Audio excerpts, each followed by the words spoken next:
بسم اللہ الرحمن الرحیم. آج 23 تاریخ ہے اور چوتھی ایک آیت مارز تدریس میں ہے جی. 7واں جز اس کا پڑھیے. فی الجملہ تھی المختصر، یہ لفظ ہے اصل میں الجملہ. پوری بات یہ ہے کہ الجملہ ہوتی ہے پوری بات.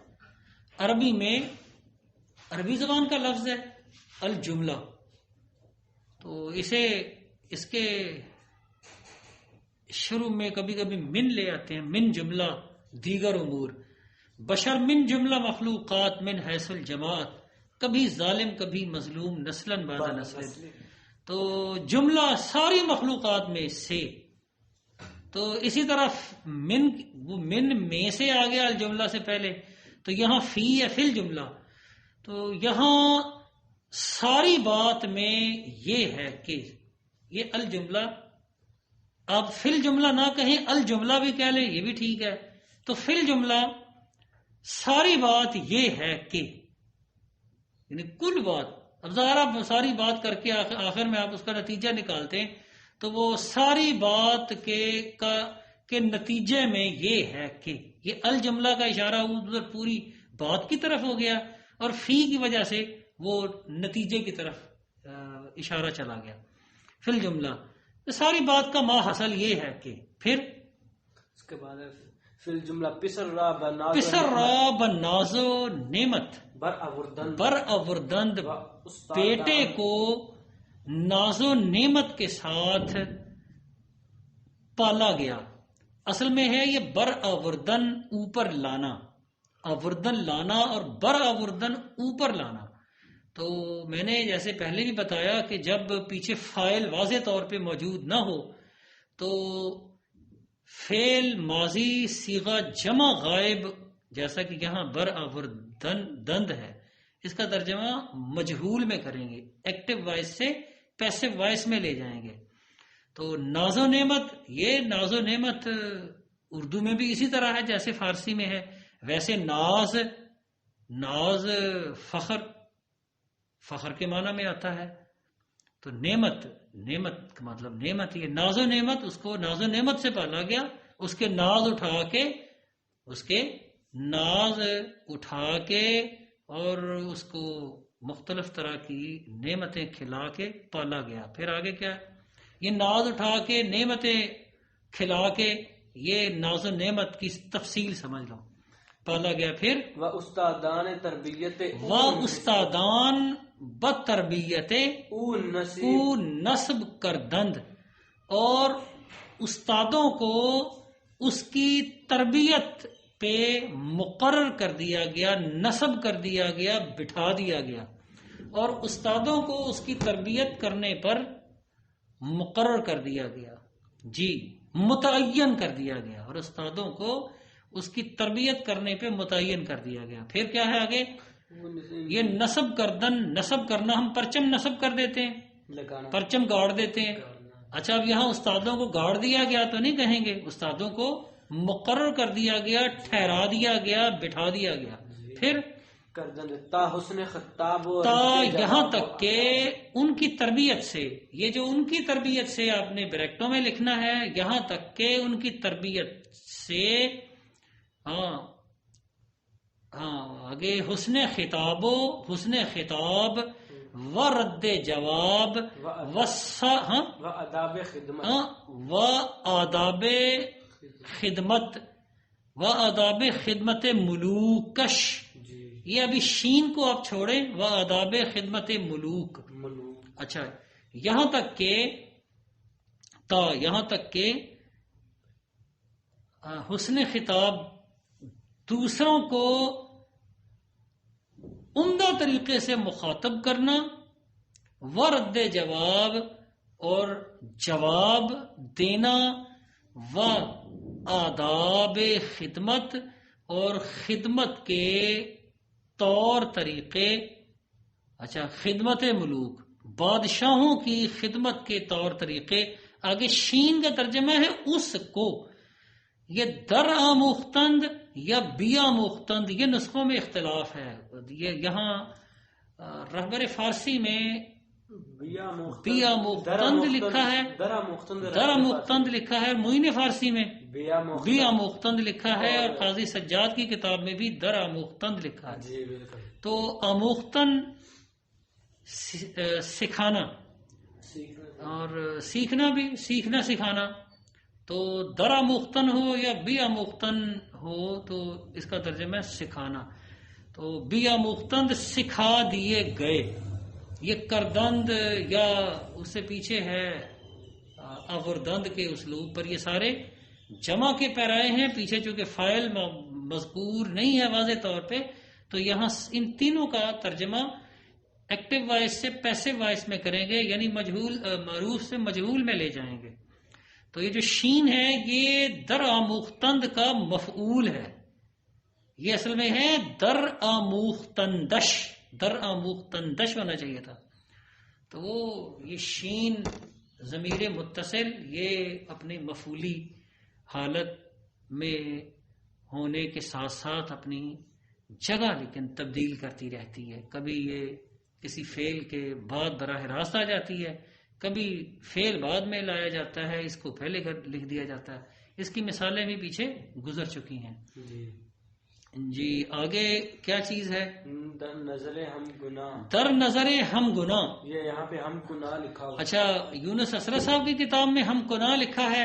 یہ اسے لہجے کا فرق سمجھا جا سکتا ہے، کیونکہ بعض لفظوں میں فارسی گاف کو کاف اور کاف کو گاف میں یعنی خلط مبحث کر لیتے ہیں، یا کسی علاقے کی فارسی میں اگر کسی لفظ میں تلفظ گاف ہے تو دوسرے علاقے میں وہاں کاف ہوتا ہے. جیسے کشادن، کشادن کھولنا، اور اب ایرانی گشادن پڑھتے ہیں، کشائش کی بجائے گشائش بولتے ہیں. اس طرح کے متعدد مسائل ہیں الفاظ میں کچھ حرفوں کے تلفظ کے. اچھا، ہم گناہ سب کی نظر میں، در نظر ہم گناہ سب کی نظر میں، ہم گناہ سب لوگ اس معنی میں. آگے ہم گناہ پسندیدہ آمد، در نظر ہم گناہ پسندیدہ آمد، وہ سب کی نظروں میں پسند آ گیا، وہ سب کی نظروں میں بھا گیا، پسند آ گیا. ٹھیک. آگے باری وزیر باری، ایک بار باری وزیر از شمائل او در حضرت از شمائل او، اس کے شمائل کے بارے میں. باری وزیر از شمائل او در حضرت شمعی، در حضرت شمعی. شمعی کے بعد کیا لکھا ہے؟ می گفت، شمعی می گفت کے تربیت عاقلان، شمعی می گفت کے تربیت عاقلان. تربیت عاقلان درو. اچھا، شمعی گفت، شمعی می گفت لکھا ہے نا، شمعی در حضرت می گفت لکھا ہوا ہے نا، در حضرت ملک شمعی می گفت، در حضرت ملک شمعی می گفت. ہاں جی. اچھا، ایک بار پسندیدہ آمد کے بعد ایک بار وزیر از شمائل او، اس کے عادات و خصائل میں سے در حضرت ملک بادشاہ کے حضور، بادشاہ کے حضور میں شمعی می گفت تھوڑا سا بیان کرنے لگا، تھوڑا سا بیان کرنے لگا. اچھا، یہ جو می گفت ہے یہ ماضی استمراری ہے، بیان کر رہا، می گفت کہہ رہا تھا، می گفت کہہ رہا تھا، می گفت کہتا تھا.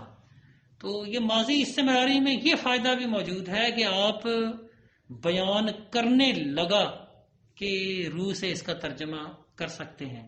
یہاں مجھے اپنے محاورے کی روح سے یہی ترجمہ جچتا محسوس ہو رہا ہے. بادشاہ ایک بار بادشاہ کی بارگاہ میں، بادشاہ کے حضور میں، در حضرت ملک بادشاہ کے حضور میں وزیر از شمائل او، اس کے عادات و خصائل میں سے شمعی می گفت، تھوڑا سا بیان کرنے لگا، یا یہ لفظ ہے۔ دوسرا از جو ہے نا، از کا تعلق کے متعلق، یہ از کے بارے میں کے معنی میں بھی آتا ہے۔ تو مثلا از کسی حکایت می کنم، میں کسی کے بارے میں حکایت بیان کر رہا ہوں، تو یہاں از کے بارے میں، اس کے عادات و خصائل کے بارے میں۔ از کبھی سے کے معنی میں، کبھی میں سے کے معنی میں، کبھی کے بارے میں کے معنی میں۔ یہاں سے کو جو ہے نا، از کو کے بارے میں کے معنی میں سمجھنا چاہیے۔ باری ایک بار وزیر در حضرت ملک بادشاہ کے بارگاہ میں، از شمائل او، اس کے عادات و خصائل، اس کے عادات اور خصلتوں کے بارے میں۔ یہ جو شمائل ہے یہ شمیلہ کی جمع، اس کی عادتوں کے بارے میں شمعی می گفت، تھوڑا سا بیان کرنے لگا، کچھ بیان کرنے لگا۔ شمعی کچھ کے معنی میں سمجھ لیں، کچھ بیان کرنے لگا، ٹھیک، کہ کچھ بیان کرنے لگا کہ۔ اچھا، یہاں میں نے ترجمہ بیان کرنے لگا کیا ہے، لیکن آپ اس کا ترجمہ یہاں می گفت سے کر رہا تھا بھی کر سکتے ہیں، اور آپ کے یہاں اکثر مترجمین نے وہی ترجمہ کیا ہوگا۔ دیکھو ذرا کیا لکھا یونس اسرا صاحب کی کتاب میں، تھوڑا سا بیان کر رہا تھا، اس نے لکھا ہے اور سب لوگ اسے پوچھا، ایک دفعہ وزیر اس کی اچھی عادات کے بارے میں بادشاہ کے حضور تھوڑا سا بیان کر رہا تھا۔ ہاں، بیان کر رہا۔ اور نظام موئین فارسی میں کیا ہے؟ انہوں نے لکھا ہے کہ ایک بار وزیر بادشاہ کی خدمت میں لڑکے کی خوبیوں کا کچھ تذکرہ کر رہا تھا کہ عقل مندوں کی تربیت۔ ہاں چلیں، یہ بھی ٹھیک ہے، اب اس طرح کر لیں، لڑکیوں کا تذکرہ کر رہا تھا جی۔ اس کے بعد ہے کے بعد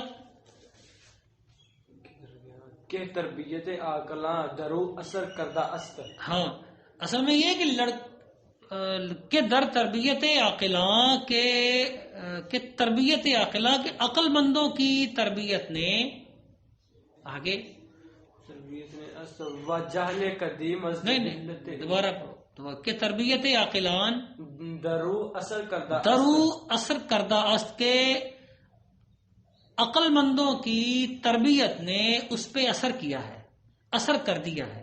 عقل مندوں کی تربیت نے اس کو متاثر کر دیا ہے، اس پہ اثر ڈال دیا ہے، اثر پذیر ہو گئی ہے۔ عقل مندوں کی تربیت اس پر اثر پذیر ہو گئی ہے۔ اچھا، تربیت عاقلاں ہمارے پرپوزیشن میں اس پر اثر کر دیا ہے، اثر کے ساتھ پر کا لفظ لاتے ہیں، لیکن فارسی میں اثر کے ساتھ در کی پرپوزیشن لاتے ہیں۔ اس میں تاثیر، یعنی اس میں اثر کر دیا ہے، لفظی ترجمہ تو اس طرح ہوگا، لیکن ہم اپنے محاورے سے کریں گے اس پہ اثر کر دیا ہے۔ آگے وجہل قدیم از وجہل قدیم یا قدیمی، وجہل قدیم از جبلت بدر بردے، اور وہ عاقلوں کی تربیت نے اس پہ اثر ڈالا ہے، اور پرانے جہل کو اس کی جبلت سے، پرانی جہالت کو اس کی فطرت سے نکال دیا ہے، نکال کر لے گئی ہے۔ بدر برد، یہ بردن لے جانا، ٹھیک ہے، نکال کر لے گئی ہے، نکال دیا ہے، وہ تربیت نکال کے لے گئی ہے کسی اور طرف، ٹھیک ہے۔ بدر بردے، یہ میں لفظ کو آپ کے ذہن میں راسخ کرنے کے لیے اس کا ترجمہ تھوڑا سا ہٹ کے کر رہا ہوں، نکال کے لے گئی ہے، ٹھیک، لیکن نکال دیا ہے آپ نے ترجمہ کرنا ہے اس کا، لفظ کو سمجھنے کے لیے نکال کے لے گئی ہے، یہ بدر بردہ است ہونا تھا آخر میں، لیکن وہ چونکہ است پہلے آ گیا اس لیے بدر بردہ کافی ہے. ماضی قریب ہے یہ، وہ اثر کردہ است یہ بھی ماضی قریب ہے، اور بردہ است یہ بھی ماضی قریب ہے. آگے کیا ہے؟ اس کے بعد ہے ملک را تبسم ملک را تبسم آمد و گفت، بادشاہ کو ہنسی آ گئی اور اس نے کہا. ٹھیک، تبسم ویسے مسکراہٹ، بادشاہ مسکرا دیا اور کہا. یہاں کیا اس نے ترجمہ کیا؟ یہاں پہ اس نے کیا ہے اچھا وہ اثر کردہ است و در بردہ وہ کیا ہے؟ وہاں سے پڑھو. بادشاہ یہ سن کر مسکرایا. نہیں اس سے پیچھے عقل مندوں کی عقل مندوں کی تربیت نے اس پر اثر کیا ہے، اور اس اثر کر دیا ہے یہاں پہ کیا ہے، اور بریکٹ میں لکھا ہے اس تربیت سے ہاں. پرانی جہالت اس کی فطرت سے نکال پھینکی ہے. بادشاہ یہ سن کر مسکرایا اور کہنے لگا. ہاں، بادشاہ کو تبسم آ گیا، بادشاہ کو مسکراہٹ آ گئی، بادشاہ کے ہونٹوں پہ مسکراہٹ آ گئی. یہ اصل میں تبسم آمد جو ہے نا، یہ یوں نہیں ہے، یہ اصل میں ہے تبسمی بلب او رسید و ہیچ نہ گفت. علامہ اقبال نے کہا تبسم ب لبش آمد. ٹھیک ہے، تبسم ب لبش آمد، اس کے ہونٹ پہ تبسم آمد، مسکراہٹ آ گئی، اس کے ہونٹوں پہ مسکراہٹ آ گئی. یہ ہے تو وہ لب جو ہے نا وہ حذف ہو گیا، تو صرف تبسم آمد رہ گیا. تو تبسم آمد. پھر تو بس اس کے بعد شعر ہے جی، عاقبت گرگ زادے گرگ شود، گرچہ با آدمی بزرگ شود. آخر کار، عاقبت آخر کار، انجام کار. گرگ زادہ بھیڑیے کا بچہ، یہ اصل میں ہے زادہ گرگ، گرگ کا جنا ہوا، زادہ جنا ہوا، زادن جننا. تو اسی سے ہے زچہ بچہ کے جو ہے نا وہ تعبیر ہے، زادن جننا.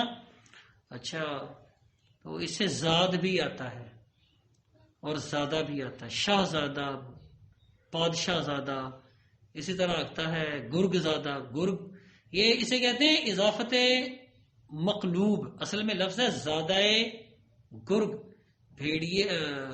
بھیڑیے کا، گرگ کا بچہ، گرگ کا جنا ہوا. تو مرکب اضافی میں پھر آپ مضاف کو پہلے لانا ہوتا ہے فارسی میں، اور مضاف الیہ بعد میں ہوتا ہے. تو کبھی کبھی فارسی میں مضاف کو پہلے مضاف کو بعد میں لے جاتے ہیں اور مضاف الیہ پہلے لے آتے ہیں. اس صورت میں اکثر اسم فاعل ترکیبی یا اسم صفت ترکیبی بھی بنتا ہے، لیکن مرکب اضافی مقلوب بھی بنتا ہے. یہاں مرکب اضافی الٹا مرکب اضافی سمجھ لیں آپ. جیسے میں خانہ اصل میں ہے خانہ میں، بت خانہ خانہ بت، مرکب اضافی مقلوب. تو گرگ زادہ گرگ شود، عاقبت آخر کار، یعنی بھیڑیے کا بچہ بھیڑیا ہی ہوتا ہے، بھیڑیے کا بچہ بھیڑیا ہوتا ہے. گرچہ با آدمی بزرگ شود، اگرچہ وہ آدمی کے ساتھ بڑا ہو، اگرچہ وہ آدمی کے ساتھ رہ کر پل کر بڑا ہو چکا ہو. ٹھیک، جی، تو یہ اس کا مطلب ختم ہو گیا جی.